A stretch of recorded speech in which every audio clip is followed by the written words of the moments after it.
Now then, everyone, how you doing? It's Rory from ENLIGHTEN Shadows. Today's episode 21. We're really thankful for the support, particularly in the last week or two.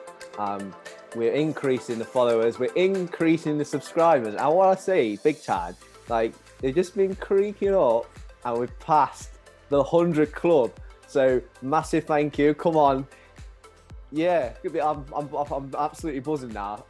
People are like, all right, chill out, it's 100. But there's something special about reaching 100 for us, and it's all about reaching more and more men as possible. So if you are watching this right now, whether you know Elliott, our guest for today, from music, football, and fathers, you know, well, that's cool. If you know me or you don't know any of us from Adam, make sure you pause this video very quick, press that red button just down here and subscribe and share it, because there's people in your life that I don't know and I can't reach, and potentially that Elliott. So really important, because we're all about the business of changing men's lives, empowering and transforming them to open up when they can as possible. Because as we know, fellas, we struggle to open up in that way. So before I say hello to our guest today, and we're going to go in and dive about his life, about his journey, and buzzing about it, because I think he's very similar-minded to myself, but I think it will be another avenue potentially for more blokes to venture down and find some new stuff. Before I do, Enlisted is coming up again. So last month, we set up our first open men's chat group with our official partner, Rebels Gym in Nottingham. It's a real bungee boxing gym. The weights are in there. It's proper class environment, and it was amazing. Fellas, don't think with your preconceived thoughts that, oh, I'm not for that, it's going to be all too much for me. No, trust me, we had a lot of banter, we had good fun, but men opened up and shared their darkness in their lives, and they felt so much better afterwards, and they really enjoyed it. Their feedback was class. So as I said, put it on the screen right now. There's the information. Get to Enlisted. You don't want to miss it. It's been a crap few weeks of national lockdown 2.0. This would be the best thing to just offload as much as you want. So today, episode 21, I've got Elliott Rae with me, and he has set up something called Music, Football and Fathers. And Elliott and I, we got connected for an amazing guy called James Carter, who actually he was on episode 13. So check that out, guys, if you haven't seen it yet. Top guy. But Elliott, mate, thanks so much for joining us tonight, mate. Yeah, thanks for having me. I love the introduction as well. Yeah, love man. It. Full of energy. beans. That's what I need. Come on. Do you know what?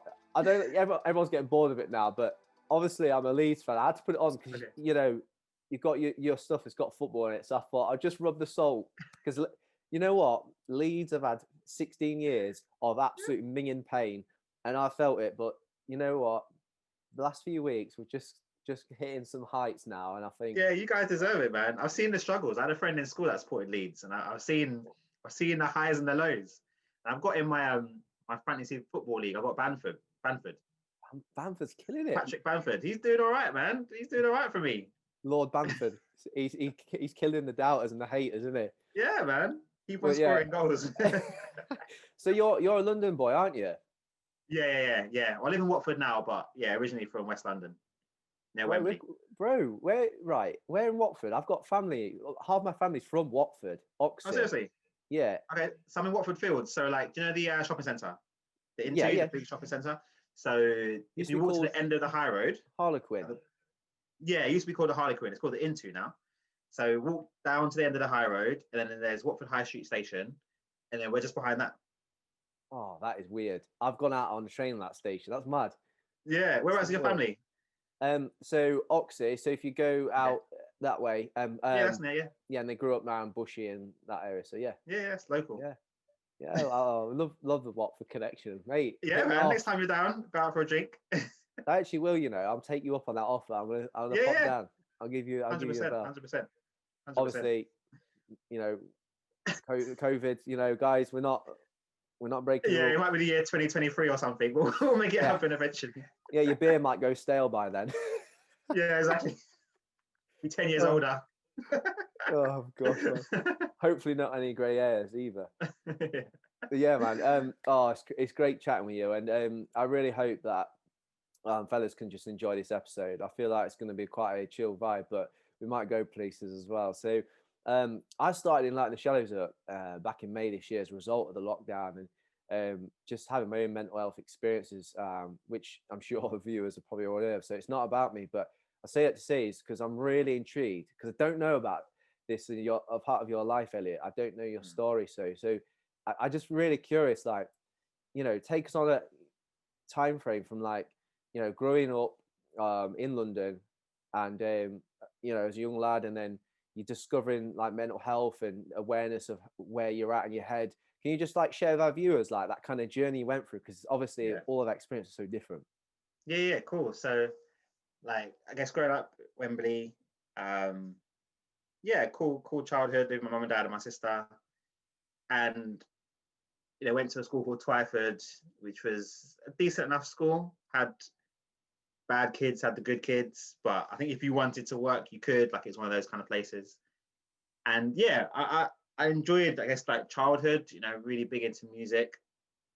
That was my main passion, really. And I've always been someone who, like, does school or does work or whatever, but always had something else. Like, I don't think I could exist without something else. And early on, it was football first, actually, and then music through DJing, and started producing, and I play the bass guitar as well. Well, we need to pause. Hold on. Yeah. You mix? Well, yeah, back in the day, yeah, not so much anymore. Okay, now. well, just. Oh, that's it. I've got a Tractor S8 controller. Now, for those people, are like, what did you speak a foreign language? So basically, Tractor Native Instruments, which is a brand, like Pioneer, for those who don't know, top DJing brand. So I got that controller. So that's more digital mixing. I want to say this before I know I've put it in, but it's really important. So I'm a cynic. So I've got record players as well. I've got my vinyls, and I always say this, mate. The art of true mixing's gone, bro. Like, literally, you're trying to find the beat match, and then you have to rewind, get the pitch, change the pitch, which is the speed for those who don't know. So you're trying to beat match, get the beats the same speed. You're like, no, bring it back. And now you press a button and it syncs it for you. It syncs it for you, yeah. They don't understand these moves. Yeah, I had belt drives. My first, I think it was Newmark belt drives. Must be about 16. And I got it for Christmas, and like that's proper. It's not even. It's belt drive. Do you know what I mean? So when you press the start, it takes like a second or two. So for those who don't know, belt drive is rubbish. It's like a rubbish car that has got no power. And when you stop your vinyl, it should keep turning underneath. But belt drive just go and stops. Direct drives are like a Ferrari. You stop the vinyl and it keeps powering around, which is what you want.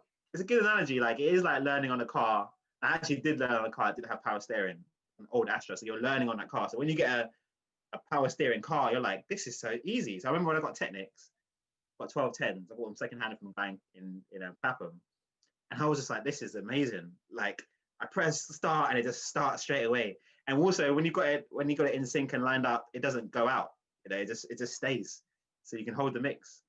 So so that was I still got it in my mum's house, like stacks of vinyl. She's asking me for years to like get rid of them. I'm like, yeah. I'll come and get them at some point. What genre are we saying, bro? Where's your area?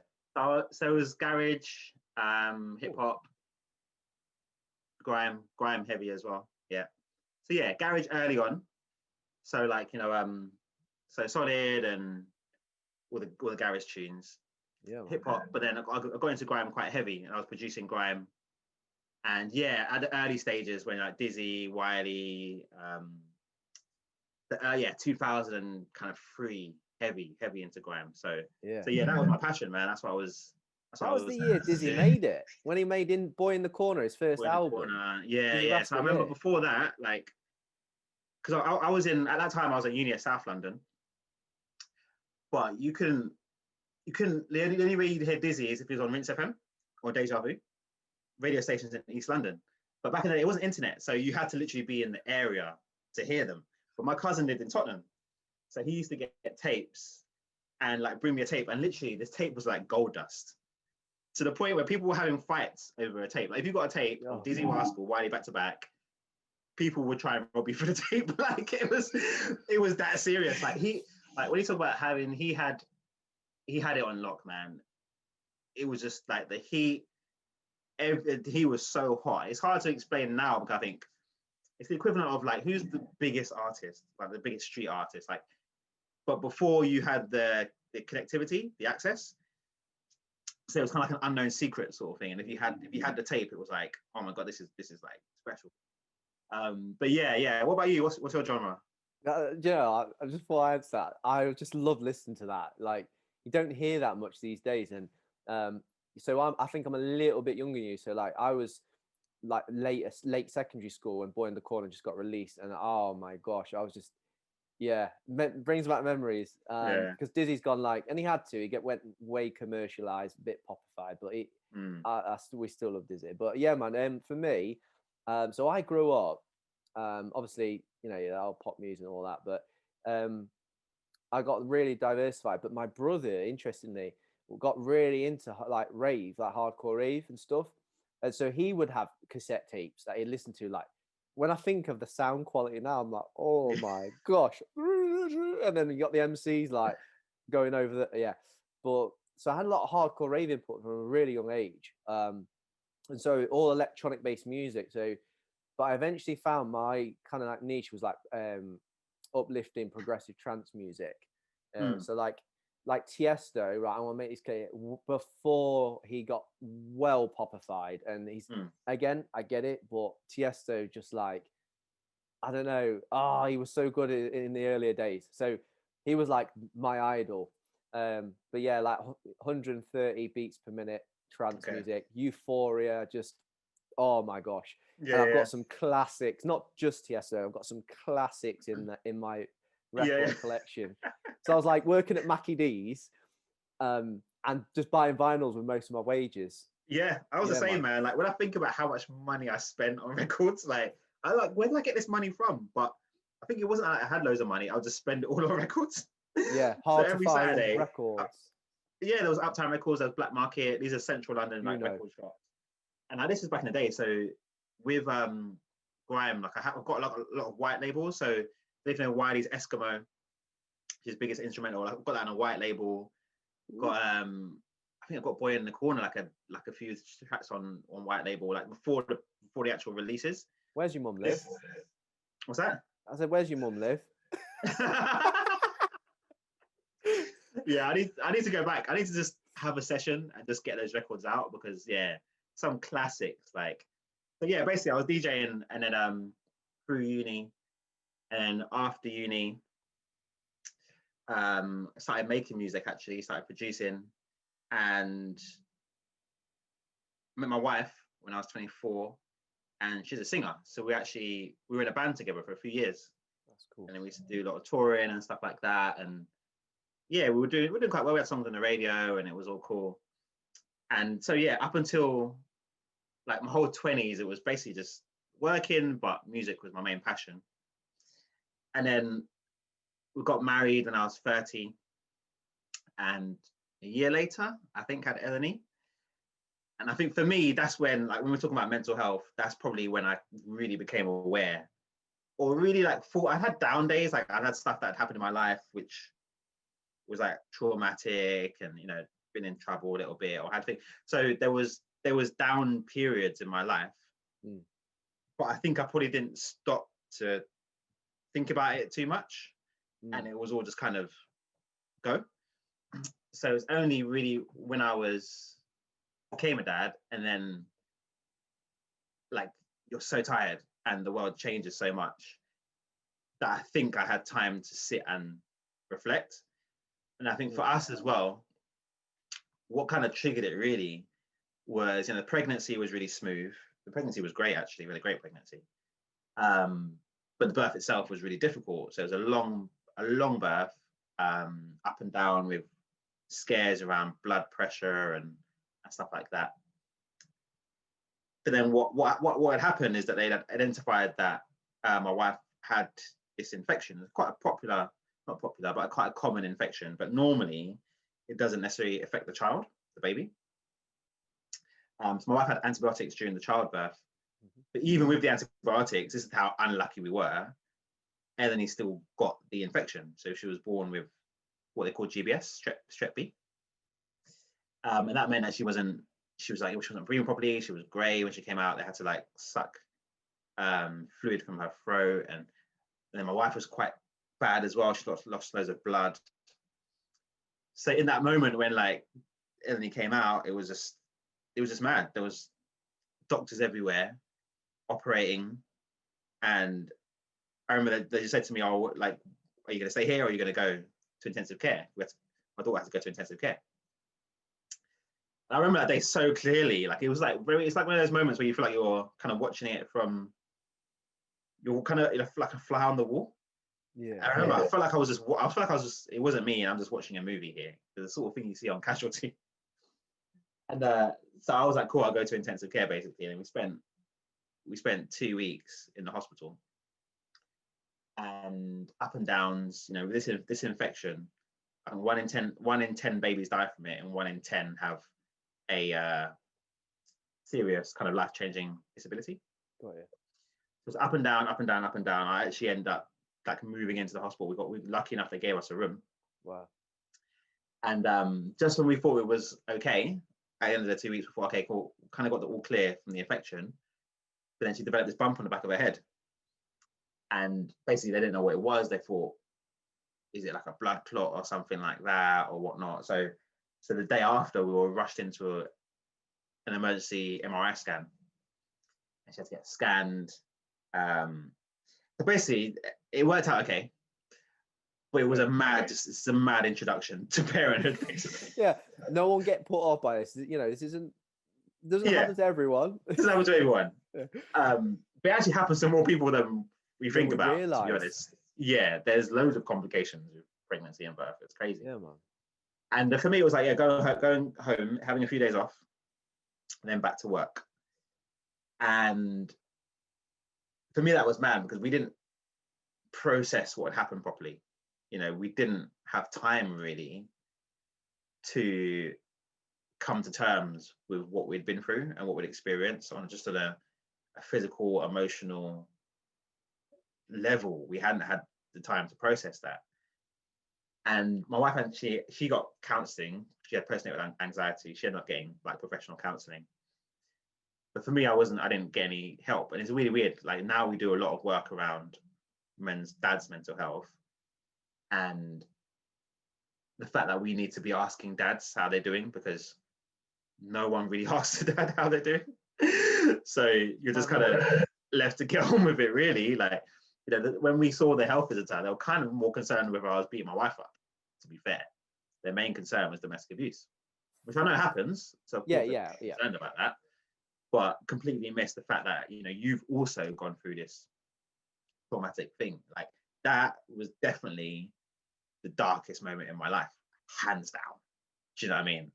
Hands down, that was the Do you feel like darkest. Do you feel like you were just a bit of a spare part? Because my situation is different, and we're not here to dig out the way the NHS work, whatever. Like, we love the NHS, we appreciate them. Essentially they save your wife and your daughter's life. But in terms of your personal experience, because not a lot of people haven't really shared this on the episode. Actually, it hasn't been prevalent, and I feel like as you were talking, I was like, oh my gosh, this is weird. This is so relatable. And I think Sharice and I are probably going to brave up and do a year anniversary when we lost the baby in February. But in my fertility journey with Sharice, again, not people know this much. We've been trying for children for about 3.5 years. When I had been messed around after doing multiple sperm samples, they had an appointment follow-up at the hospital, the nurse. And it's so weird, so like you. She's talking to my missus, right? Not me, or both of us, just talking to my missus. Turns and looks at me and she says, there's a problem with the sperm, Rory. And then turns back and carries on talking about other things to Sharice, my missus. And I'm like, you what? I didn't say anything. What we do, we take it on the chin, don't we? So I was like, yeah. Is she serious? She just said that and turned away and didn't elaborate. So I felt so mugged off. And then sadly, when we lost the baby, we were rushed to hospital. It was a horrific thing that happened. I won't gore people out. It was horrific. I made myself watch it, but I was like you, that fly in the room. I was like, is this really freaking happening right now? Is this serious? But the whole time it was like, I was like the spare part. And it wasn't me being victimized going, oh, look at me. It wasn't really about me, but it was. But, like you say, it's so weird. Like, why are we, I don't get it. Like, why is that happening to us? Yeah. I mean, for me, during the process, I didn't feel like a spare point at the time. Like I was just imposing myself. I was very much involved. I was the birth partner. I was making decisions, like, well, co-making decisions. But when my wife was on gas making decisions, I was like really in it. So at the time, I didn't feel like a spare part at the time. I think it was more like after, not necessarily be a spare part, but maybe your needs and your emotional needs aren't necessarily considered so much. So it was more, and also I didn't know that I needed to go and seek help or anything. Like I didn't even think about it, to be fair. I didn't even think about it. I just was just getting on with stuff. And for me, the weird thing was that I feel like with the birth, my wife got the postnatal anxiety. She like didn't really want to leave the house sometimes, and it would take us all day to leave the house. By the time we get ready, it's like 9 p.m. And we're like, where are we going? Yeah. We're not going anywhere.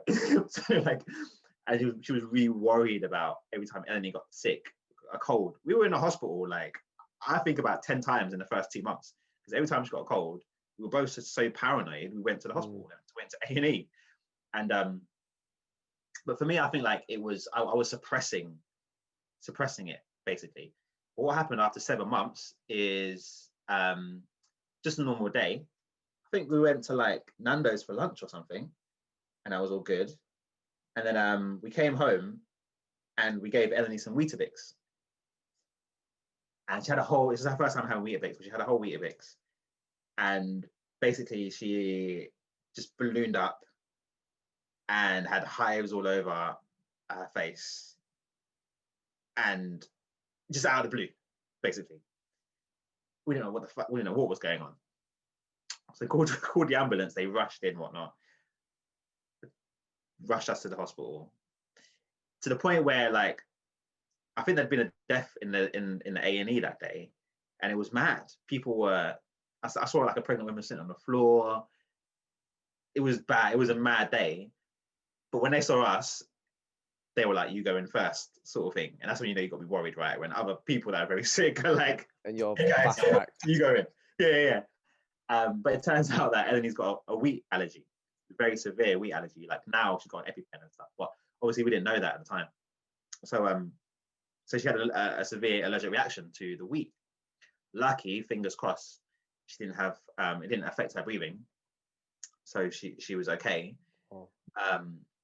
But for me, that was the trigger. That's what brought back all the things that I've been suppressing from the birth. All that emotions, all that stuff. I'd been suppressing that. And then when that happened, I was out, man. Literally like, for about 3-4 months, like I wasn't sleeping. I was just a shell of myself. I'd be at work sometimes in meetings, like physically couldn't talk.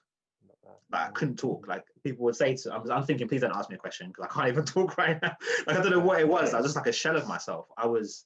It was like I wasn't here. I remember one time I go into work actually, and I was my manager and someone that I managed. They were sitting down, and I remember walking up to them, then them saying hello, and then me just looking back, and they must have thought, I don't know what they thought was going on, but I remember I just mumbled something and went and sat down.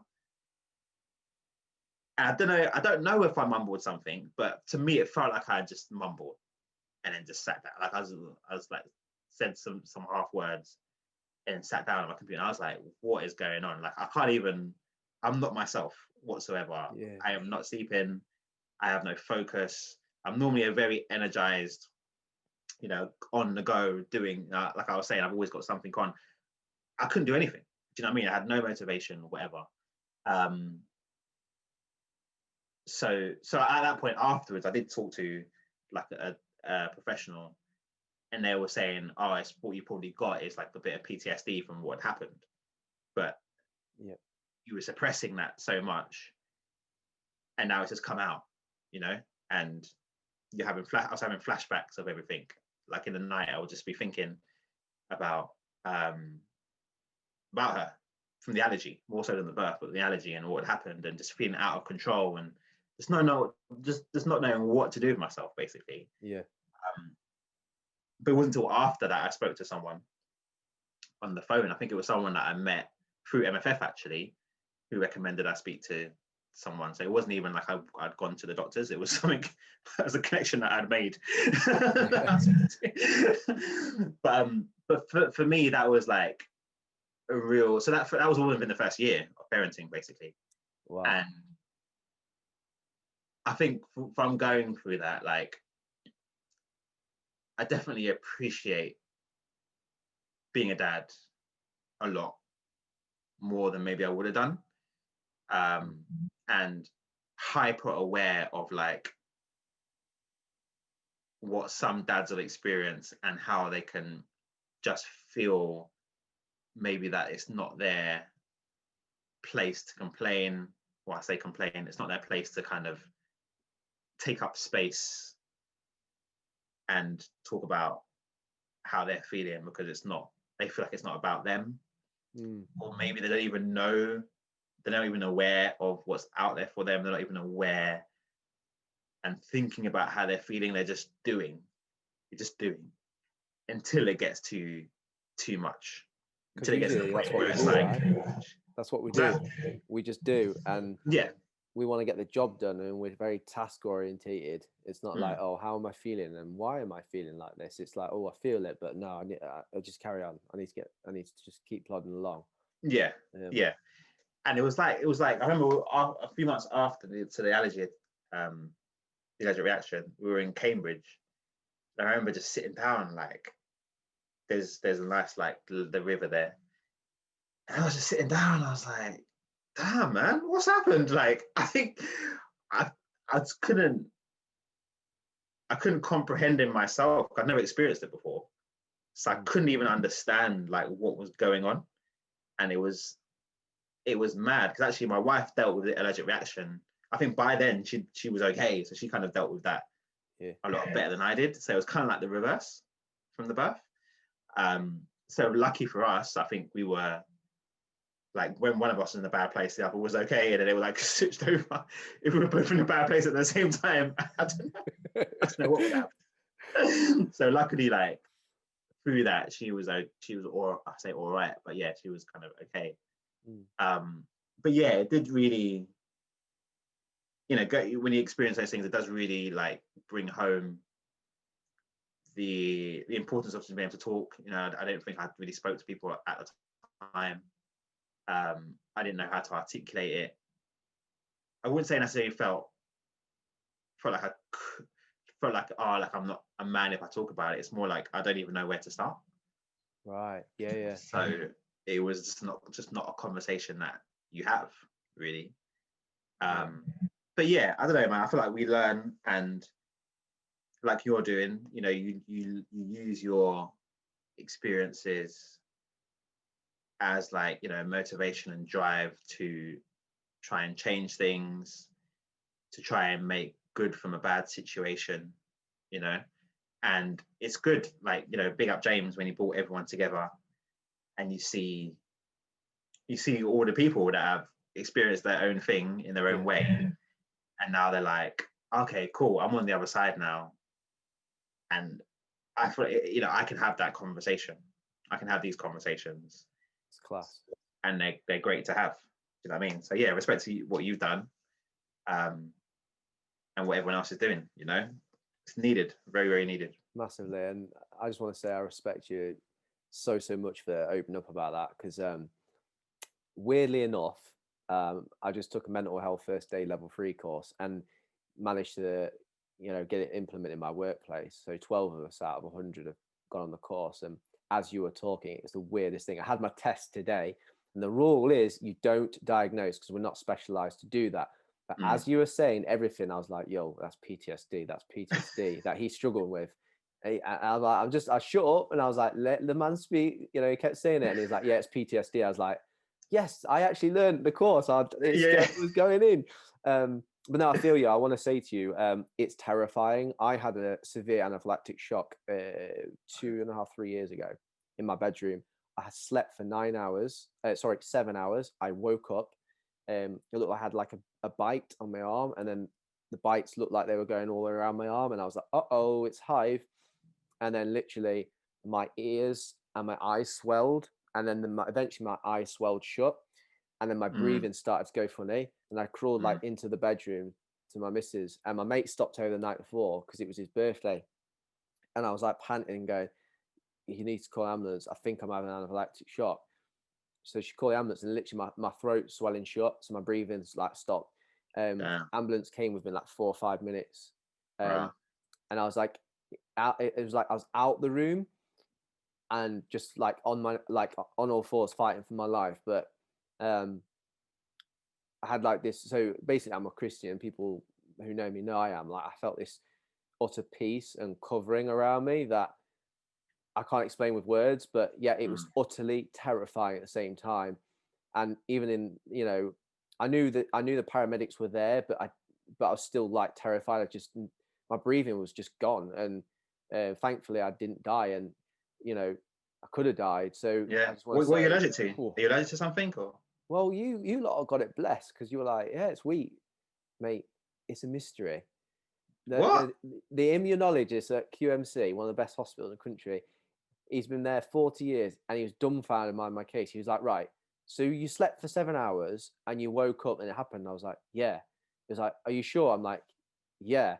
And then we did the scratch test of like all the possible things I ate the day before, all negative. So it was like, what the frick?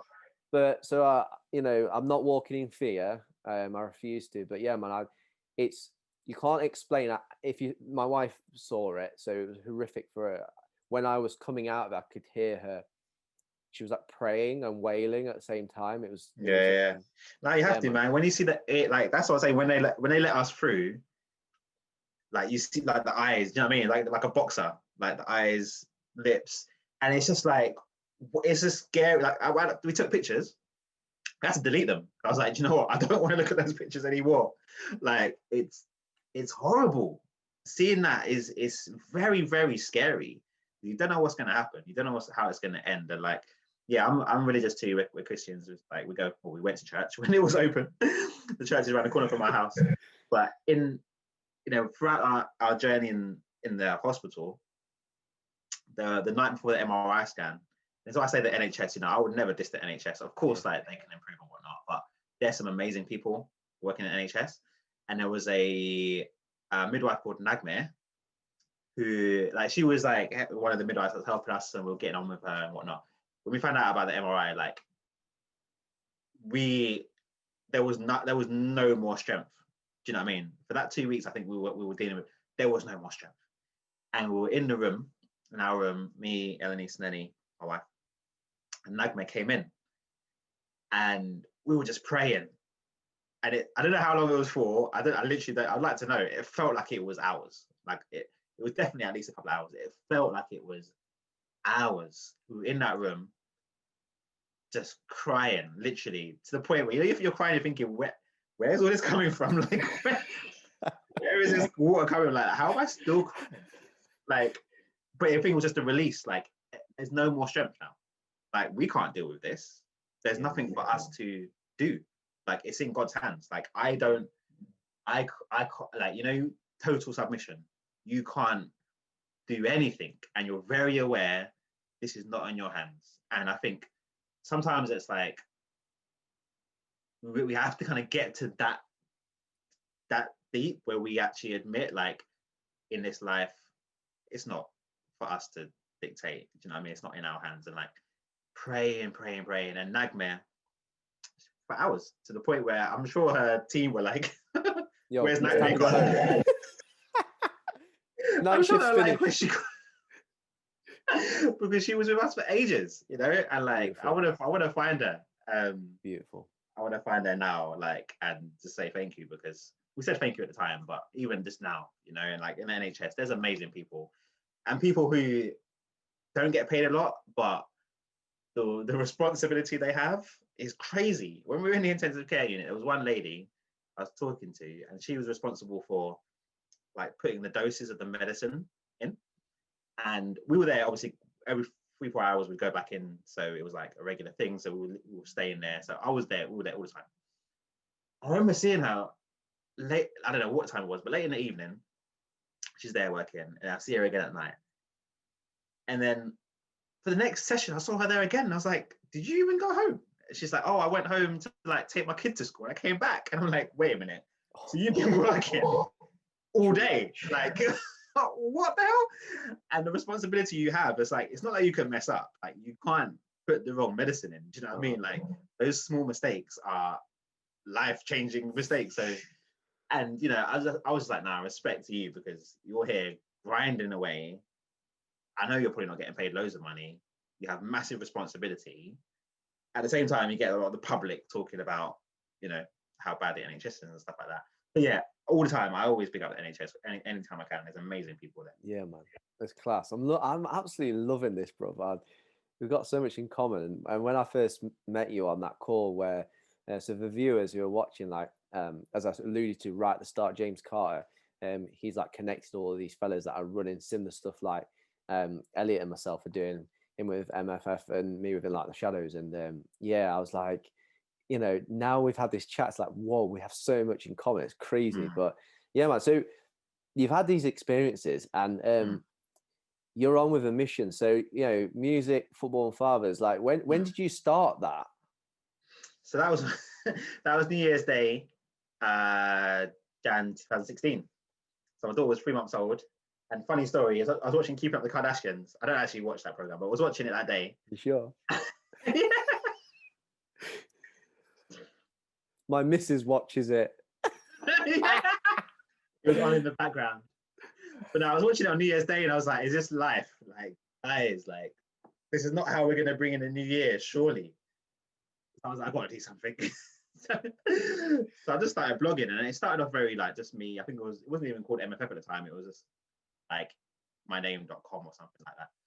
I was just writing down my thoughts as a new dad, and I think my first blog post was like, "What kind of dad do you want to be?" I think it was. And then yeah, I was doing that for like a few months.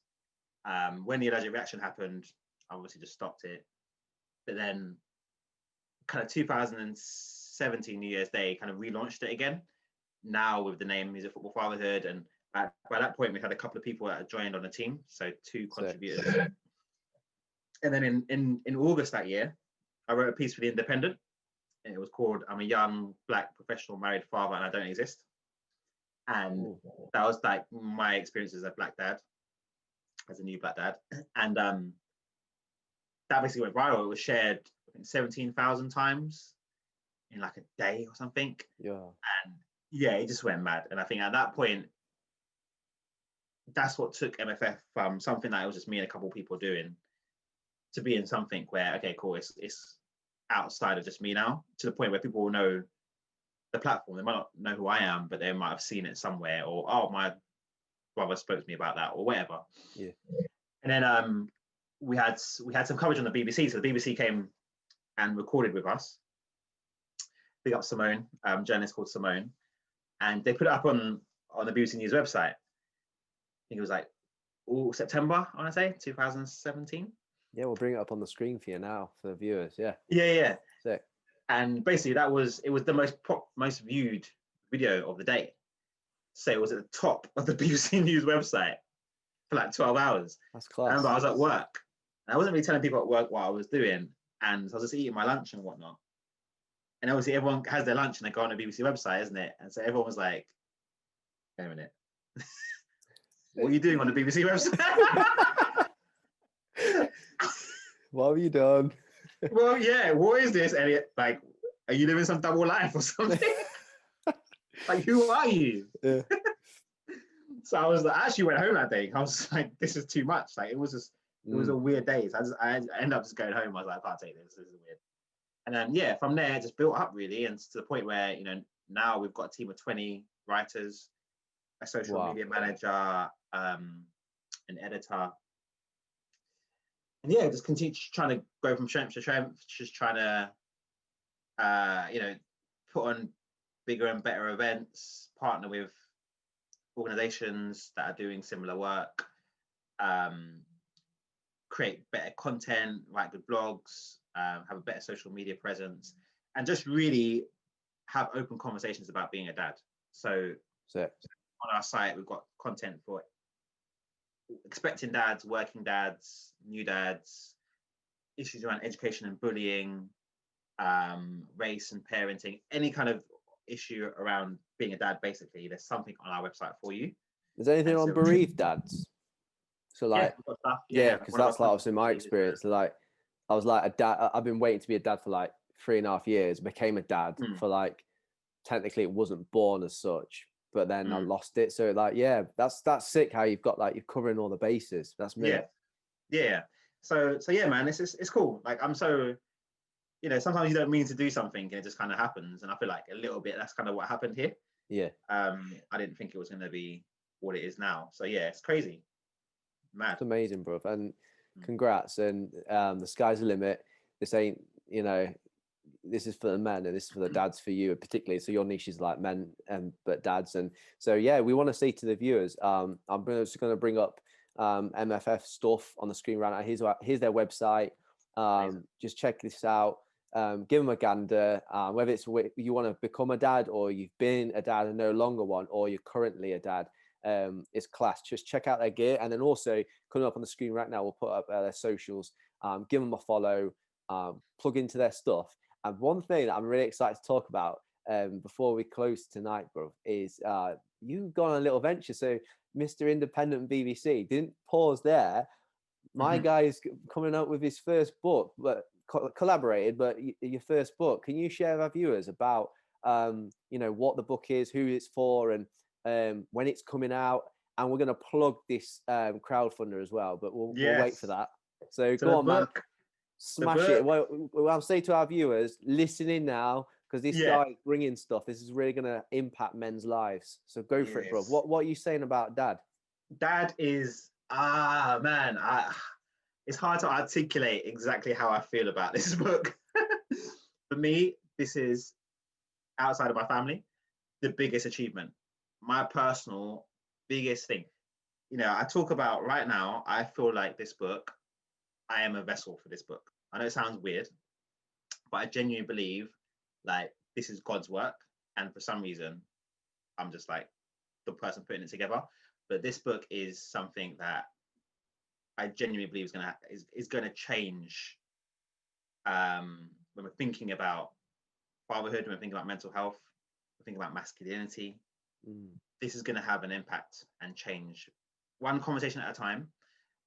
Basically, we have 20 dads writing about their fatherhood experience from a vulnerable and honest place. We've got dads writing stuff down that have never said these things to anyone, their partners, friends, wow. their experiences, their thoughts, their feelings, their vulnerabilities, writing them down for us. So we've got dads talking about things around identity, things around work-life balance, things around gender roles and expectations. And then we've got dads writing about miscarriage. One dad that had 3 miscarriages and then turned to alcohol, ups and downs with kind of blaming his wife and, all those sort of things. We had another dad that had a stillborn and he writes about his experiences of the stillbirth and all that. One dad that was widowed, his wife died during childbirth. We've got a gay dad writing about surrogacy.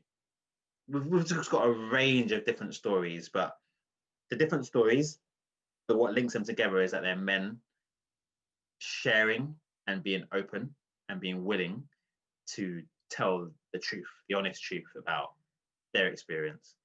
I think the special thing is that these are normal dads up and down the country, different ages, different races and whatnot. But their stories are not unique. My story, I write about the what we were speaking about earlier, the childbirth trauma, all that sort of stuff, PTSD. Like my story is not unique. Do you know what I mean? 1 in 4 pregnancies end in miscarriage. Like that's crazy, isn't it? Yeah, these things are not uncommon. They're not like, oh my gosh, these things are more common than we think. Yeah. It's just that from a man's perspective, we don't speak about it. Like I guarantee if we've got a group of 20 dads in a room now, randomly, there's going to be stories within those, 100%. Like the statistics just tell us, but we don't talk about it. So if you met these dads at a soft play or whatever, you probably would never know until you have that conversation. And this book is going to be something that I want people to read and go and then have a conversation with their dad, their brother, their son, whoever it is, about whatever resonated with them in that book. And we've got partners. We've got, I think, 43 partners on board now. Wow. Organizations that are like aligned with the themes we're talking about, or they're doing work in the community with dads and stuff like that. So we've got people like Carers UK, like the Miscarriage Association. We have Widowed and Young. We have Action for Children. We've got the best club in London, Queen's Park Rangers. I've always got to say that. Yeah, in London. Yeah, they're our bogey In London. They're our bogey team. They were. Oh, yeah. Yeah. Oh, that's We've great. got Portsmouth Football Club. Hopefully Watford soon. I spoke to Watford today. So yeah, and also partnering with local dads clubs. So I don't know if you know Leeds Dads.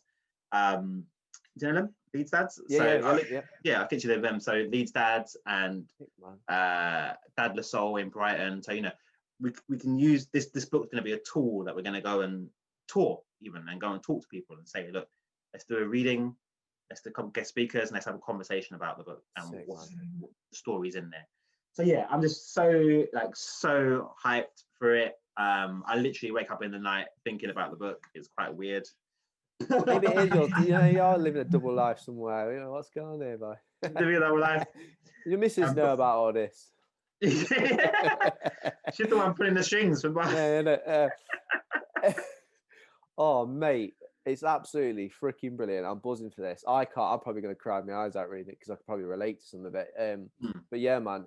So in terms of this book coming out, there is the link. Is it a crowdfunder? That's crowdfunder link. Like unapologetic. So I'm gonna speak to my viewers. So everyone who's watching, if you've made it this far, we love you and appreciate you. So we're plugging this right now. No shame, no embarrassment. If you are watching this and think, man, this could be impactful of really helping us fellas open up. This is not cotton wooling and snowflaking anything. This is just about our mantra, as you know, guys, is real talk, real men. This is what it's about. And so, when we share this, we're not trying to twist your arm, but if you really believe in, and excitedly as we are, listen to what we're about to share so that you can do your bit and make this happen. So come on, Elliott, what we're saying about how can we help you with this book to smash this? So simple, man.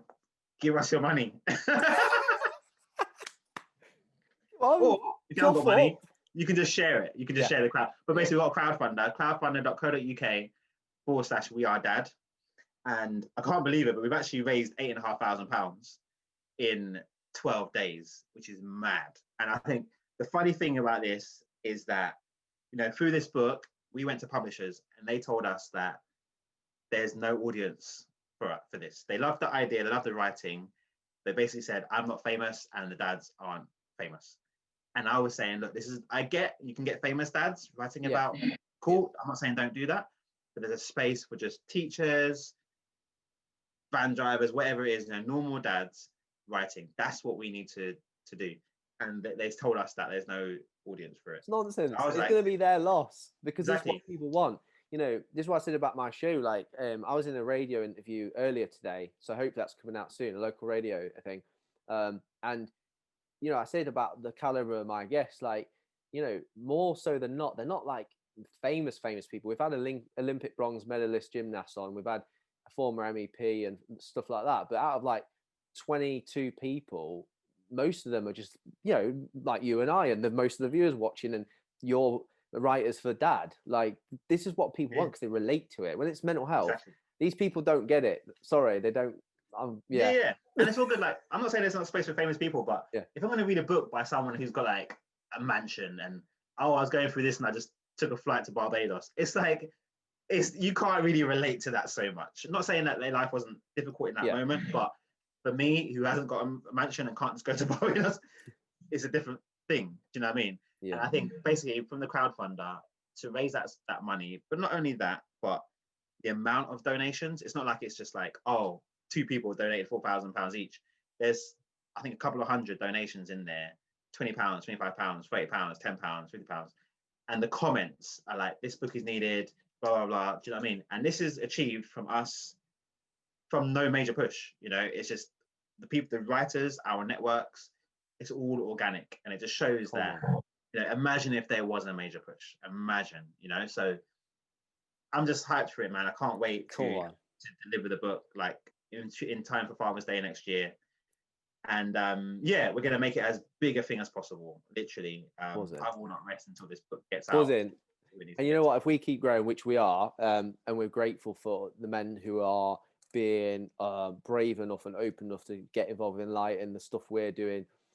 We've got some projects coming up for Christmas and that we've shared today on socials. But when you're touring next year, you're doing your big bus tour.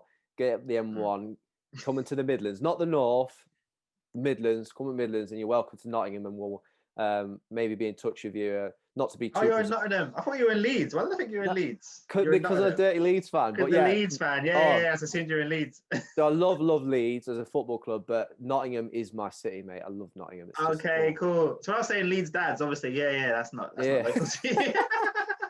Forest dads. Yeah. But yes, mate. Come up the M1 and stop by, and we'll push to I've got a few contacts who own buildings. That'd be great. In terms of it'll be cheap cost, but we'll smash it. So let's do that, man. Let's kind of that's what we're trying to do. We're going to go to like all those pubs that we're working with or whatever. Go get one of their writers, read a sample chapter, get a speaker, and just have a conversation.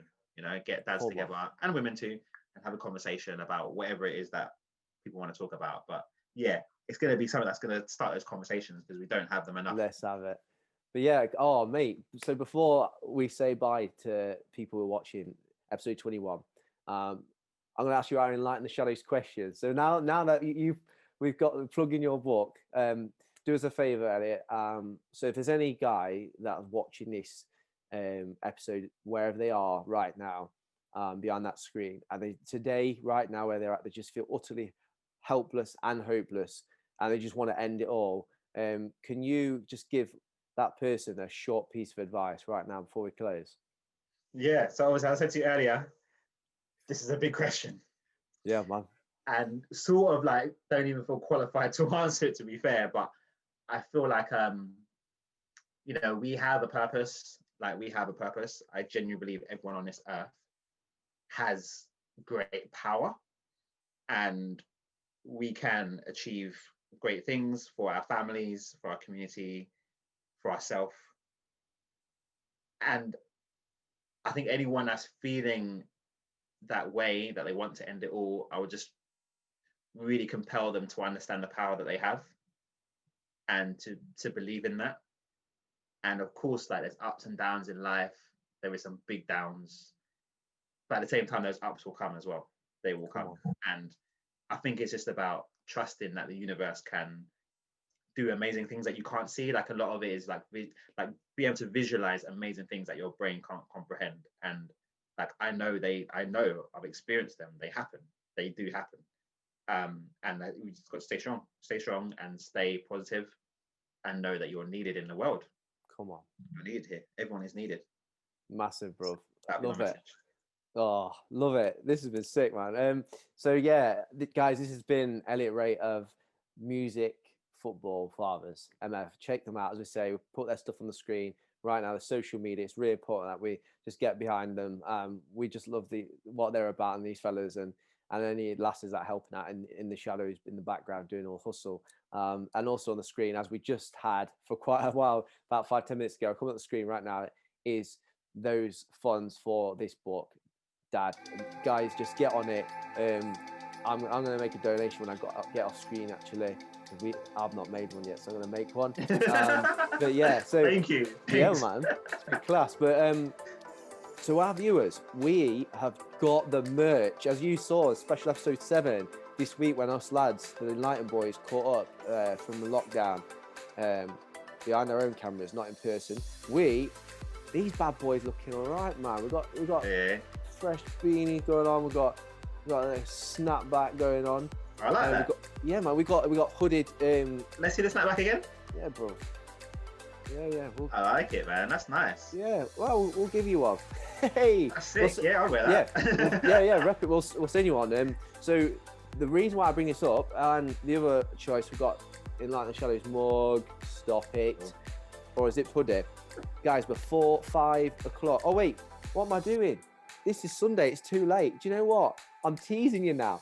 You've already missed it, guys. You've already missed the merch. It's all over our socials. You was meant to tag someone in the video, 3 people, share the video and subscribe. So it's too late. But do you know what? If you comment below and tell us that you have given to this man's book, we'll throw a beanie in there for you. A nice little incentive. Love it. Rubbing up the Enlighten the Shadows beanie. If you have donated, and I will check, you've got to put your full name, put how much you put. Don't be mugging me off. It takes one to know one. And I'll go check on the page, because it's a public page usually, and I'll see. And if you have, I'll get in touch with you and we'll give you a free beanie. So guys, I'm so buzzing. This has been such a sick episode. Make sure that you subscribe to our channel below.